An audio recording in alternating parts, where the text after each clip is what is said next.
صباح الورد والجمال عليكم. يا رب تكونوا بألف خير. النهاردة جبت السمك الجميل اللي انتوا شايفينه ده، ما شاء الله لونه حلو قوي. ده اسمه سمك مرجان. شايفين فتحة بقها ازاي؟ ما شاء الله. هبدأ بقى ان انا انضفه واقشره. والجمبري ده كمان جبته، ما شاء الله. هو جمبري وسط، مش كبير قوي علشان اعمله مع الرز. هبدأ برضو ان انا اقشره وانضفه واطلع السلسلة الرملية اللي في الظهر واغسله هو والسمك اهو كده. قشرته ونضفته هو والسمك زي ما انتوا شايفين، اتقشر وبقى زي الفل. هنبدأ بقى ناخد الراس بتاعة الجمبري بتاعنا زي ما احنا متعودين، ما بنرميهاش، بنعمل لها شوربة عشان هعمل بيها الرز.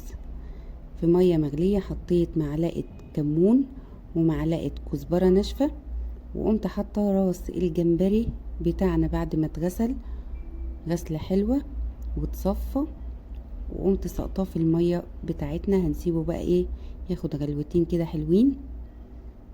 وبعدين على النار بقى هنحط في حلة بصلة متقطعة مكعبات زي ما انتوا شايفين بشوية زيت، وهنسيبه بقى يتحمر براحته علشان نعمل الرز. هنا بقى عملت التمليحة وبدأت ان انا احشي السمك بالتمليحة. احشي البطن كده كلها، شايفين البطن زي الفل. السمك ده حلو قوي يا جماعة ومش غالي، بسعر السمك الشبار. الشبار دلوقتي بقى ب70 وب80، هو بنفس السعر وطعمه تحفة، هيعجبكم قوي. كده كل حاجة بقت جاهزة معانا. هنروح للبصل. طول ما احنا واقفين طبعا هنقلبه علشان ياخد لون واحد.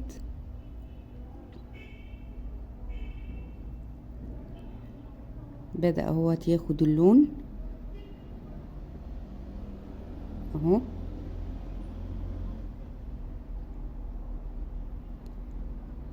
نقعد نقلب فيه علشان يبقى كله نفس اللون. تكون الشوربة بتاعتنا جهزت. هنبدأ بقى ناخد الشوربة وهنصفيها زي ما انتوا شايفين كده عشان مفيش حاجة تنزل في الرز. هناخد الشوربة بتاعة الجمبري وهنحطها على البصل.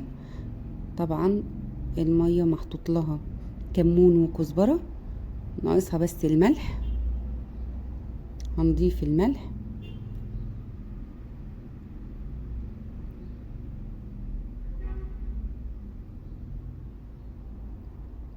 تمام كده.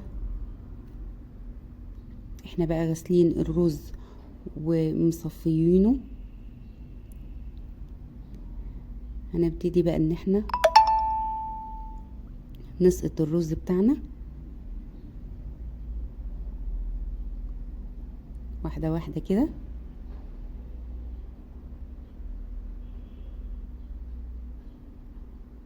تمام.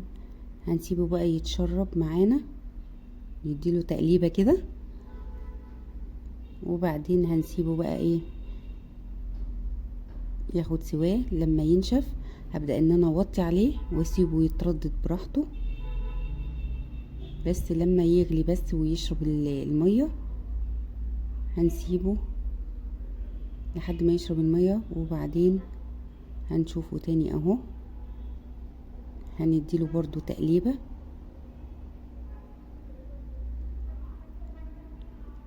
وبعدين نسيبه بقى. هوطي عليه واسيبه يتردد. دوت الدقيق بتاعنا، حطيت عليه معلقتين من النشا علشان ابدأ بقى اقلي السمك. هقليه عادي جدا زي ما بنقلي السمك الشبار، مفيش فيه اي اختلاف غير الطعم. بصراحة طعمه تحفة.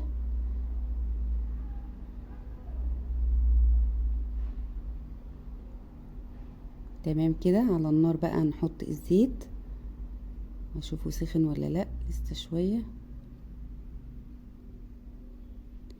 نبدأ بقى نحط الباقي.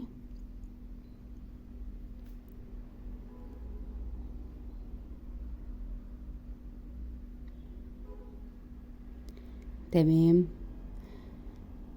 طبعا نسيبه لما يتحمر من كل ناحية وبعدين نقلبه زي ما انتوا شايفين كده. ما بحبوش ناشف قوي. طبعا احنا حاطين معلقتين النشا في الدقيق علشان ما يبقاش طري وعامل زي المسلوق معانا، وفي نفس الوقت يبقى مقرمش من بره وطري ومستوي من جوه.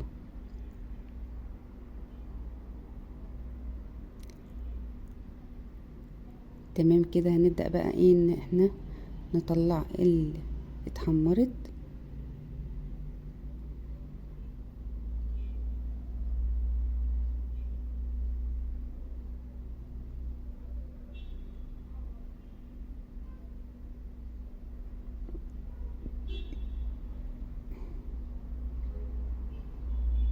ما شاء الله.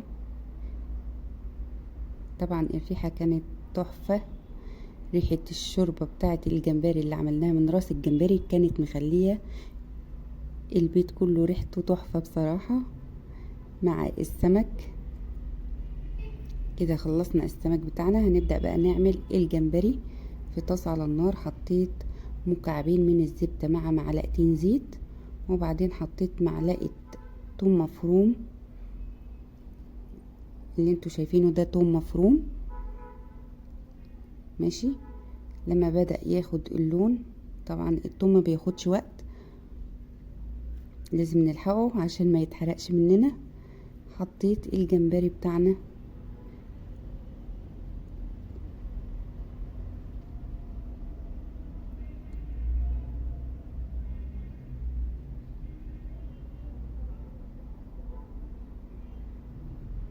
تمام كده. ما شاء الله. نبدأ بقى ايه نديله تقليبة كده، وهنحط له معلقة كمون ومعلقة كزبرة وشوية ملح.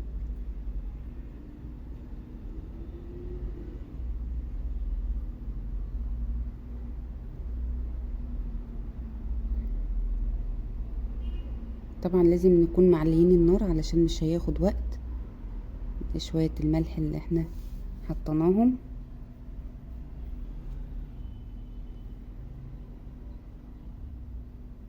كمون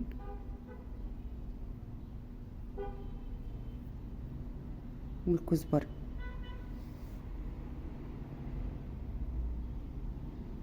تمام كده. نديله تقليبة، نقلب التوابل اللي احنا حطيناها معاه.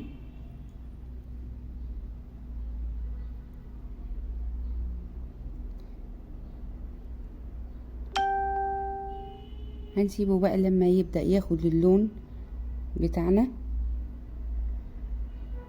مش قادرة اقول لكم الريحة عاملة ازاي. في المرحلة دي بقى هو بدأ ان هو ياخد السوى الحلو. هو ما بياخدش وقت طبعا.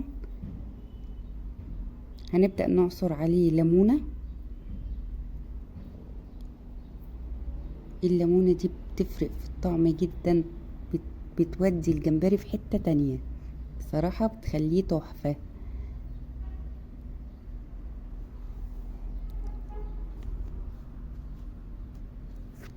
تمام كده. عصرنا الليمون. هي ليمونة واحدة طبعا تبع الكمية، لو اقل من كده يبقى نص ليمونة كفاية قوي. هطفي عليه بقى ونسيبه على جنب، ونروح نشوف بقى الرز بتاعنا. ما شاء الله كده بقى اتردد وبقى تحفة. شايفين لونه عامل ازاي؟ او انا بحب اللون دوت قوي، لا فاتح قوي ولا غامق قوي. بحب لون الرز كده زي ما انتوا شايفين. كل حاجة بقت جاهزة معانا. وادي الطبق بتاعنا، الرز بالجمبري. ما شاء الله.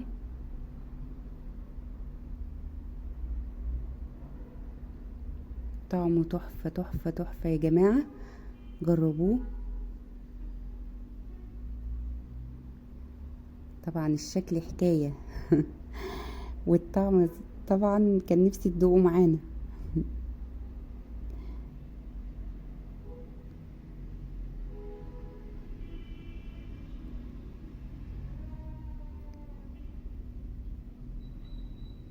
ما شاء الله.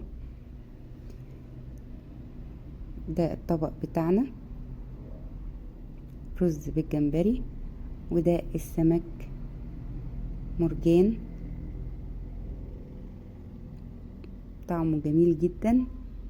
الطبق ده مش محتاج معاه حاجة والله يا جماعة، الرز بالجمبري مش محتاج معاه سمك ولا حاجة، يعني ممكن تاكلوه كده. وده كان الاكل بتاعنا النهاردة، وبألف هنا وشفا.